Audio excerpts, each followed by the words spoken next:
আজি মিডিয়াৰ জৰিয়তে যিখিনি কথা গম পালোঁ, আমাৰ 44 নং গোৰেশ্বৰ বিধানসভা সমষ্টিত মাননীয় প্ৰাৰ্থী বিজেপিৰ প্ৰাৰ্থী হিচাপে ভিক্টৰ কুমাৰ দাসে নিৰ্বাচন অৱতীৰ্ণ হৈছে। ভাল কথা, নিৰ্বাচন খেলাৰ প্ৰত্যেকৰে গণতান্ত্ৰিক অধিকাৰ আছে। কিন্তু আটাইতকৈ দুখ লগা বিষয় এইটোৱেই যে আমি অসমীয়া মানুহৰ অসমীয়া জাতিৰ স্বাভিমান হিচাপে আমি গামোচাটো পৰিধান কৰোঁ আৰু মই বড়ো জাতিৰ বড়ো আৰ্নাখন আমি ব্যৱহাৰ কৰোঁ। গতিকে সেইখন বস্তুক তেওঁ যিটো অপমান কৰিছে, গতিকে মই ভাবোঁ অসমীয়াৰ স্বাভিমানত তেওঁ আঘাত কৰিছে। গতিকে তেওঁ অসমীয়া ৰাইজৰ বা অন্যান্য জনগোষ্ঠীৰ ৰাইজৰ, বড়ো ৰাইজৰ হওক, মুছলমান ৰাইজৰ হওক, তেওঁ ভোট খোজাৰ কোনো নৈতিক অধিকাৰ তেওঁৰ নাই। আৰু 44 নং গোৰেশ্বৰ সমষ্টিৰ ৰাইজে ইতিমধ্যে আমাৰ ভিক্টৰ কুমাৰ দাসক তাৰমানে তেওঁ বয়কট কৰিব লাগে। এইকাৰণে বৈঠক কৰিব লাগে যিজনে জাতিৰ স্বাভিমানক তেওঁ মানে গুৰুত্ব দিব নাজানে।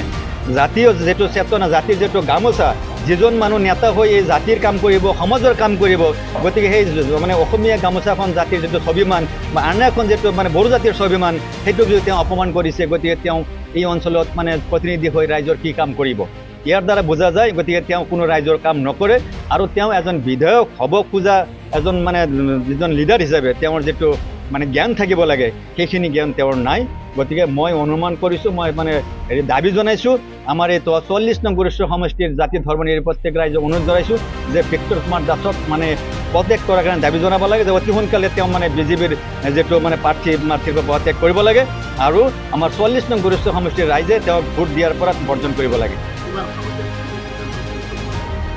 UPPLক আমি মানে 44 নং গোৰেশ্বৰ সমষ্টি আমি যথেষ্ট আশাবাদী, কিয়নো আমাৰ ইয়াত যিটো ভোটৰ পেটাৰ্ণ, বিগত দিনত আমি তিনিটা সমষ্টিতো আমাৰ UPPLৰ মানে ভোট আছে আৰু মানে যোৱা বিধানসভা যিটো পৰিষদ নিৰ্বাচনত কিছু ভোটত আমি হাৰিছোঁ আৰু সেই ভোটখিনি এইবাৰ প্লাছ হ'ব।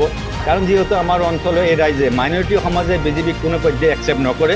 কাৰণ মাননীয় হেমন্ত বিশ্ব শৰ্মাৰ জৰিয়তে তেওঁ যিবিলাক নিউজত কৈ আছে যে মুছলমান মানুহসকলৰ হাত ভৰি আগত ভাঙিছে, এইবাৰ ৰাজহাড় ভাঙিব, গতিকে সেই হিচাপে আমি বিজেপিক ভোট দিয়াৰ কোনো যুক্তি নাহে।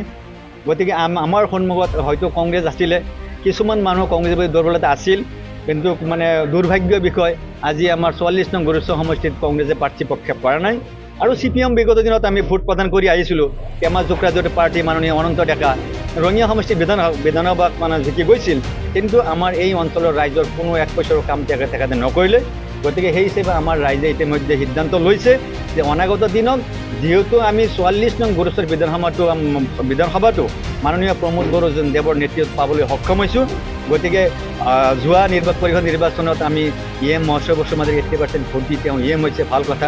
আৰু 2 নম্বৰ ৰাইজে চিন্তা কৰিছে যে আমাৰ স্থানীয় প্ৰাৰ্থী হিচাপে পবিত্ৰ কুমাৰ বড়োক প্ৰক্ষেপ কৰিছে। গতিকে এইবাৰ ৰাইজে সিদ্ধান্ত লৈছে যে পবিত্ৰ কুমাৰ আমাৰ এই অঞ্চলৰ জাতিৰ ধৰ্ম নিৰ্বিশেষে সকলোৱে ভোট প্ৰদান কৰি বিধানসভালৈ পঠিয়াব। এইটো ইতিমধ্যে সিদ্ধান্ত লৈছে, সেইকাৰণে সম্পূৰ্ণ আশাবাদী তেওঁ জিকিব। ধন্যবাদ।